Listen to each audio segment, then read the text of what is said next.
SNWA has seasonal watering restrictions that were put in place several years ago. And what it does is it basically through the year adjusts how many days a week that you can water. So in the wintertime you can do 1 day, spring and fall you can do 3 days, summer you can do 6 days, no watering on Sundays. But the schedule is really designed optimally for grass. So when you're watering grass, that's kind of the days that you need to water, is the 1, 3, and 6 through the year.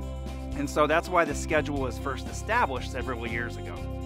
Understand that there's a difference between grass, desert landscaping, or even high water use plants, and they require different amounts of irrigation. When we're talking about drip irrigation, which is what you use to water plant material other than grass, you have to understand that through the year, you don't necessarily need to follow the watering restrictions and the number of days that are needed. For example, in the spring and fall, when we allow 3 days a week to water your grass, with desert landscaping, you can easily get by with 1 to 2 days, especially in kind of the months at the beginning of the spring when it's cool in the evenings.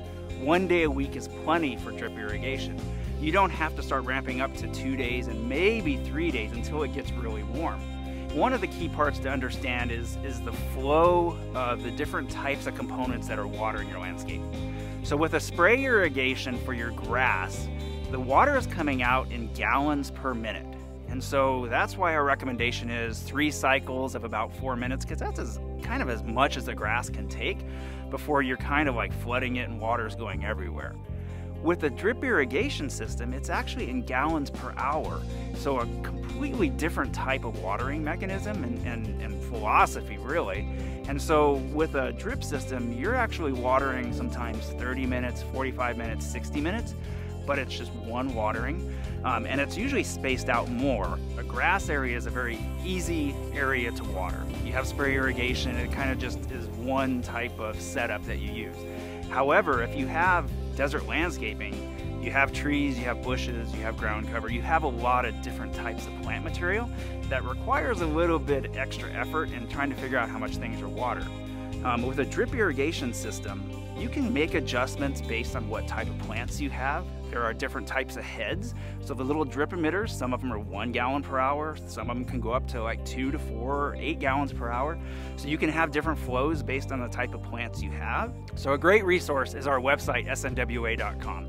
There's a lot of information about how to water, information about drip irrigation versus spray irrigation. There's lots of information about plants and how much water plants need. There's also rebate programs we have available. Specifically, we have one for smart irrigation controllers. Smart irrigation controllers, you actually put in the type of plant material you have, and the controllers will come up with an irrigation schedule for you. So if it's kind of overwhelming, like how much you should be watering your desert landscape, these type of controllers will actually help you. They also will make adjustments throughout the year.